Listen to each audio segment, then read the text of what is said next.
आज के लिए ड्रेस बना देती हूँ, पर पहले उसका मेजरमेंट ले लेते हैं। Come here Dolly. ओके, इसकी साइज का ओके, ऐसे ऐसे, ऑल गुड।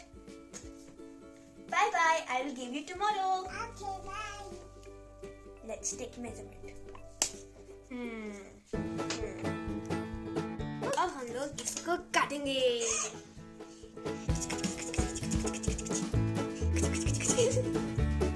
ओके, कट गया।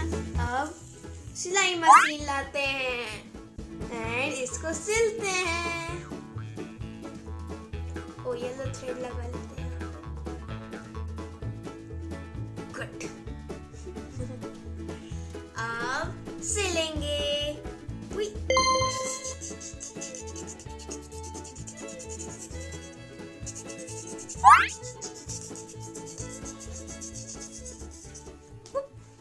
देखो, it's ready. Dress is ready.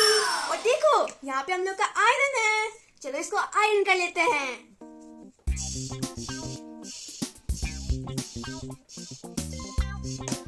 अब मोड़ लेते हैं एंड फिर से आयरन करते हैं।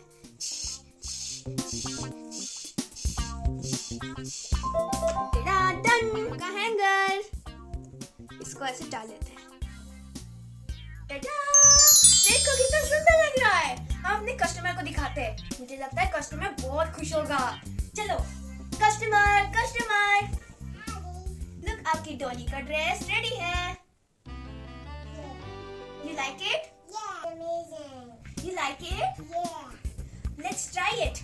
Hey Dolly, you want to try? Yes, I want to try. Stand still, Dolly. Okay. And ta-da!